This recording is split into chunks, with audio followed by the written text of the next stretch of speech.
All right, ladies and gentlemen, let's talk about defensive setups and how do you pick your defensive setup. Now, for this, I'm going to pick a game that we've already played. The results are not important. I'm just looking for a game that I start the game on defense, so we've got 11 versus 11, and any removals haven't affected it. I think when you're setting up, I think that what you're looking to try and achieve is a goal, rather than... I'm on offense, aren't I? Oh no, I'm on defense. Yeah. What I'm looking to try and achieve is a goal rather than just place the players on a pretty pattern. So to understand what you should be doing, I think there are 3 or 4 sort of tick checks you can go down every single time. Number one is a nice and easy one, which is talking about the line of scrimmage. How do you decide what you're going to place on the line of scrimmage? Where is the line of scrimmage going to go? And what you're trying to achieve. So just take that into 3 different individual boxes. Well, the first bit is, can your opponent knock over anything you put there, or does it need to, or can they only knock over certain players? So if you've got, let's say, Chaos Warriors, and the opponent is all strength 3, then you probably want to think about putting the Chaos Warriors on the line, because then they can't knock them over. That's 3 armor rolls you don't take, and therefore you're going to be 3 players up, or rather not 3 players down potentially when you start your turn. However, if we're going to look at that in a little bit more detail, I'm going to pull out my paint, which I use in my coaching sessions. And what I'm going to do is I'm going to draw 3 Chaos Warriors. So imagine these 3 little lines here are 3 Chaos Warriors. And then what we're going to do is imagine that we put Team Blue as the 5 players just there. And what you can now see is, well, this one can block this guy on 1 dice.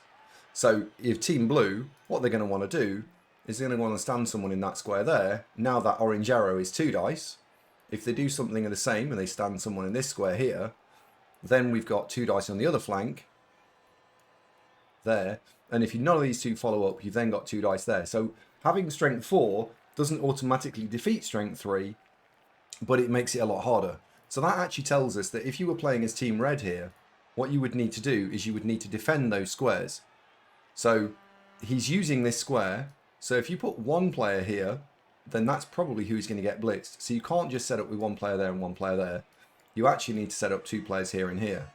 So when you're defending your line of scrimmage, if you are going to try, typically you need to stand 4 players in the rack back to stop these guys getting absolutely battered.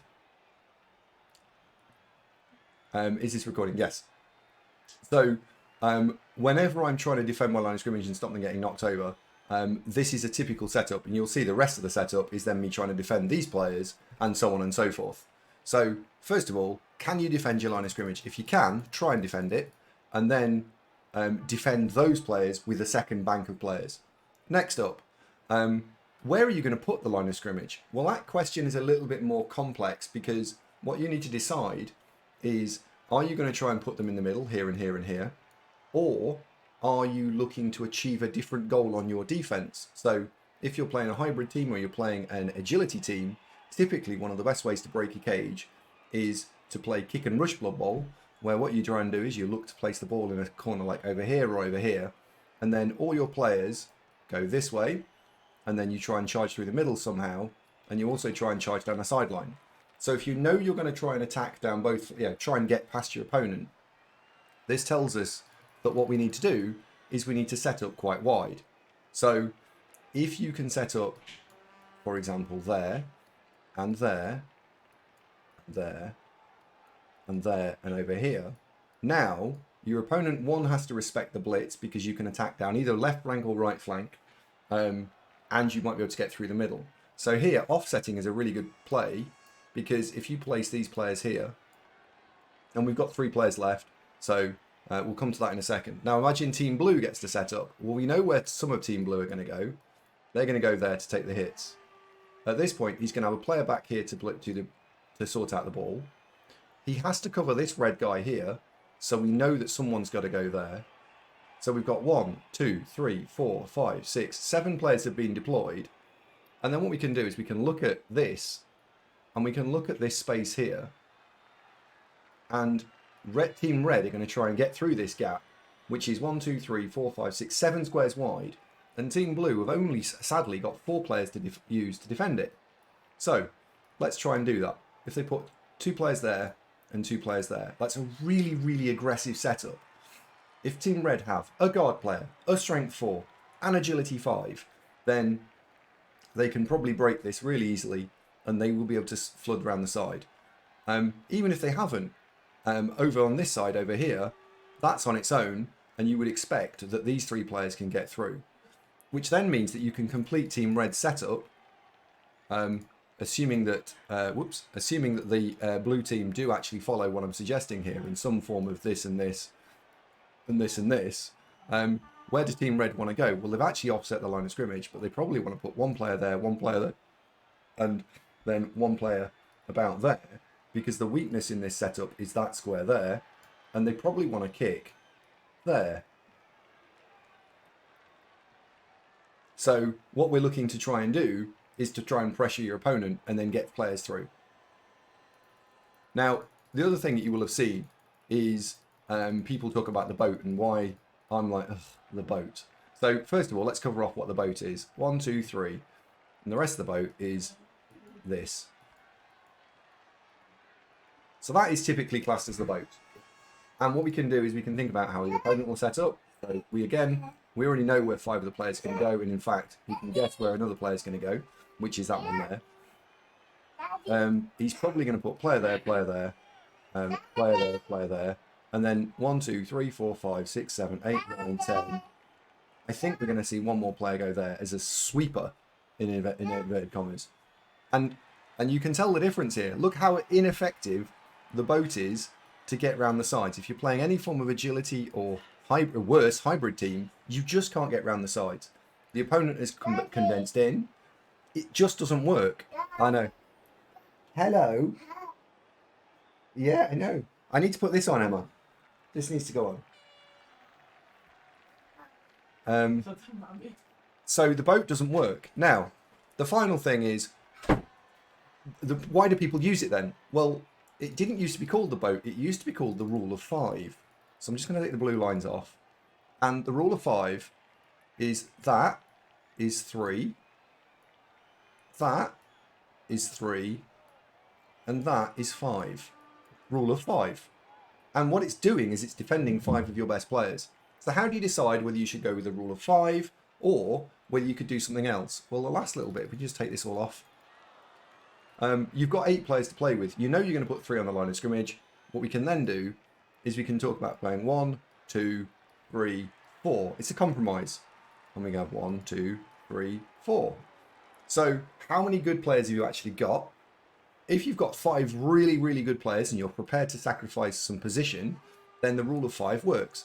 A team like Skaven, where you might be fielding 3 or 4 gut runners plus 2 storm vermin, probably uses the rule of 5 quite a lot. A team like Wood Elves, where you've got 2 War Dancers and maybe 1 or 2 other stars, might need to use the rule of 5, or might be able to get away with the setup I've just drawn on the field now, which is 4, 4. So consider what you've actually got. Instead of placing your players down, consider you've got a 3 and then a 4 and a 4, or you've got a 3, a 5 and a 3, because the more players you can afford to put in harm's way, like in these squares here, the more offensive your defense will be, the more effective you'll be, the better you'll break people, the better it will go. So that's for sort of hybrid and agility teams. Now, the last thing, we'll just sort of wrap up defensive setups completely, which is, so that works because we'll wrap up agility and hybrid teams. Agility and hybrid teams both predominantly want to go and put some form of pressure on your opponent immediately, straight away, turn 1, turn 2. And agility teams are really good at doing it. Hybrid teams, depending on which one it is, will put some pressure. Typically, a hybrid team will try and lean around one of the sides only and create sort of an L shape here, where they stand in the middle and they're prepared to go toe-to-toe with some people. They'll push one of the sides. Let's say they pushed, in this example, the left-hand side. The ball then goes into that pocket there. And then what they do is they try and make this L shape really tight until the ball has gone into there, and they put lots and lots of pressure on the ball, and it goes there. And then something goes wrong, or your opponent squeaks through and scores, and they score quickly, in which case they can win 2 games 2-1, or they take the ball off your opponent. So what they are trying to do is kind of push your opponent down one side. So they will always try and take, or they should try and take, one side of the pitch. Now, Bash teams don't play like that. Bash teams do not charge into your opponent's half and are absolutely not looking to go and steal the ball. So Bash teams don't need to do this 3-5-3 setup. The goal for a Bash team is to get their 11 players back into a fighting unit as quickly as possible. So a lot of the time, I think a setup like this, where you put your 3 on the line of scrimmage, hopefully they don't get smashed, is really good. And therefore, a setup with a second rank helps defend the first rank and stops them getting isolated. So when they get pushed back, they can stand back up again. So that's 7 of my players straight away. Now, if you're team blue in this example, and we haven't placed all our players, then you could put a player in this square here, and you could blitz comfortably here, and this guy gets isolated, same on the other side. So our goal is to defend this guy. So we've still got 4 more players, so that's entirely possible. We could play a player there. That L shape is now really strong. So in that case, team blue would roll around the side with 2 players, and they'd blitz there. It's not bad because they're a bit out of position. So can we defend this guy? Well, yes, we could. We could drop a player here, and that means that the team blue have got to come all the way round to blitz this guy. At that point, they're probably using one of their better players. It's a blitzer. It's certainly not going to be a lineman to do that. And if you're prepared to take the trade, yeah, one of your better players for one of the better players, you'll recognise this setup that I use a lot. And the reason is, it's a pain in the arse to blitz. If you're playing a Bash team and you use the boat, one of the things you will have seen me do is when they put a player here, typically a mummy, I'll run around the side, I'll blitz it, I'll push it into this square here, assist there, assist there, assist there, assist there, and then a foul from that square there and an assist there. 1, 2, 3, 4, 5. Armour 9, it's now armour 4. Smack it in the face, get rid of it. It's done. So boats are really bad against being fouled. Whoops, about being fouled as well. The final variation for Bash is all about what is the opponent trying to achieve with all this. Joy. Oh, Ode to Joy. Thank you very much. I'll thank you properly in a second. That's a 5-gift sub bomb. Thank you very kindly. And Bash are all about. Bean 2020. That's quite off-putting actually. What we're actually thinking about when we do our Bash setup. So we've got 1, 2, 3, 4, 5, academical, 6, 7. The denial on the wing is not because we're trying to push down the side in this example. It's because we're trying to deny our opponent. Albino _ anteater. We're trying to deny our opponent, or Team Blue in this example, the ability to get down the side. And so I go flat if I can. Fluffy burrito. Because blitzing here is a pain in the arse. If I can't, I will chevron and I'll stand in that square there and that square there. However, you can see that the chevron is notably weaker because the chevron allows a player to stand there and that to be blitzed, or vice versa. So the chevron is notably weaker than this. So the setup is all about, can you defend your players? What goal are you trying to achieve? How are you going to go and achieve that goal? And think about those sorts of questions. Do not draw a fucking pattern on the board. And only use the boat if you have to use the rule of 5 because you're trying to defend 5 really good players. Other than that, the boat is rubbish. There you go. I hope that was useful. Chat, any questions?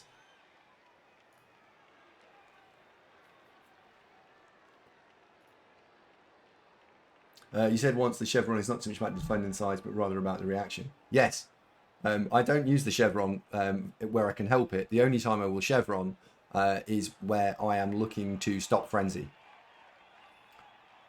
Dizzy says, why is column defense bad? All right, we'll cover that off as well. Why not? Since we're talking about Blood Bowl League questions, why not? So let's put up this. I need to zoom out a little bit from the game. So there we go. We've got the pitch involved. Let's take that. So first of all, we need to understand what is the column defense. So 1, 2, 3, 4, 5, 6, 7, 8, 9, 10. So if you column defense there as Team Blue, you've got 1 spare player here as a sweeper, and a 2 and a 2 and a 2 and a 2 and a 2. And what would Team Red do to try and break this? Well, let's say Team Red blitz this guy down. Now, Team Red go and stand there. And they probably outstrength Team Blue because they're going to be stronger because why are blue using columns otherwise? And look what's happened now. That guy's probably been blocked into this square here. 1, 2, 3, 4, 5, 6 players are now in contact. If you place correctly as Team Red, the players with tackle can be basing these guys. And Team Blue next turn have got to make 6 dodges, hopefully all away from either tackle or without dodge, to go and reform that. At the same time, if that player gets removed, our sweeper can come and fill in the gap. So you can then draw a new set. I'll draw it with orange. So let's say the blue team reform with orange columns. They manage to make all their dodges. And they're back there. Next turn, Team Blue come along and smash someone in the head. If they remove another one, as soon as they've done that, if I just take one of the Team Orange out, all of a sudden, that's not a column defense anymore. That's a gap.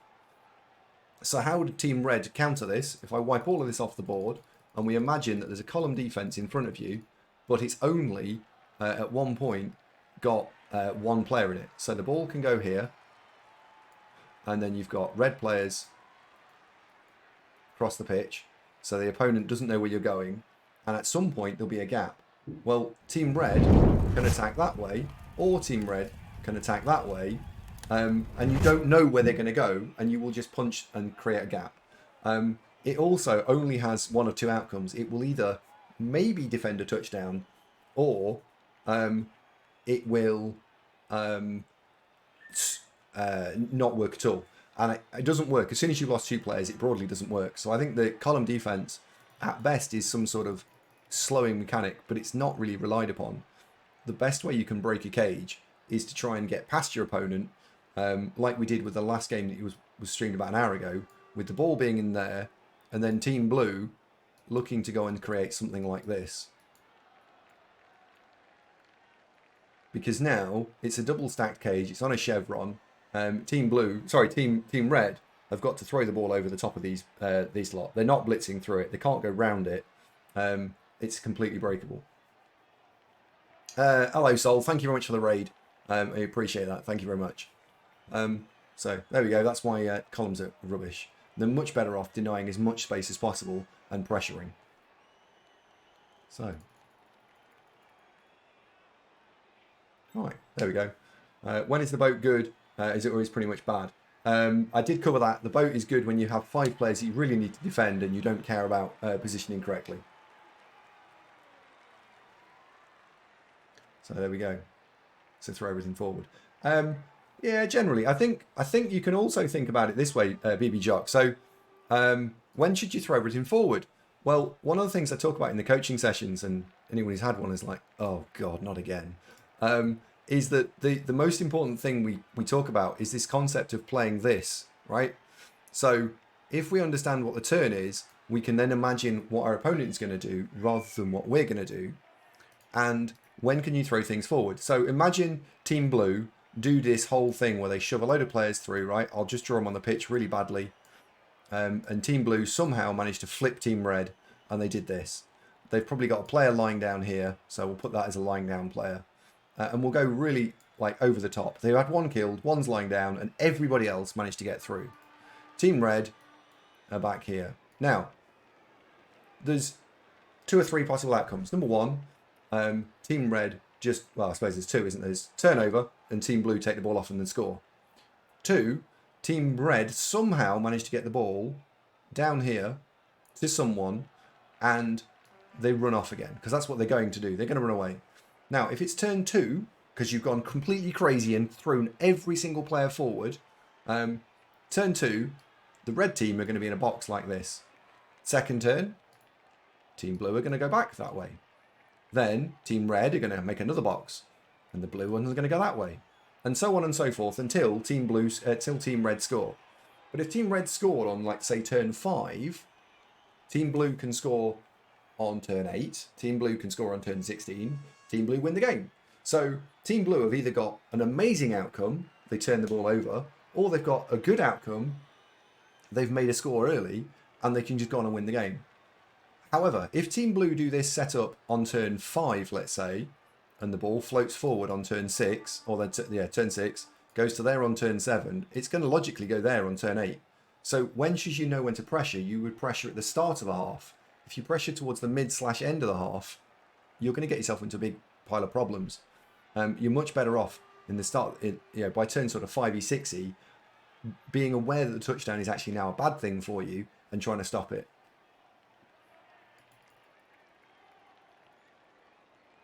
And wipe all this off the field again. There we go. Anyone any more questions? I'm quite enjoying the questions. I think it makes good content.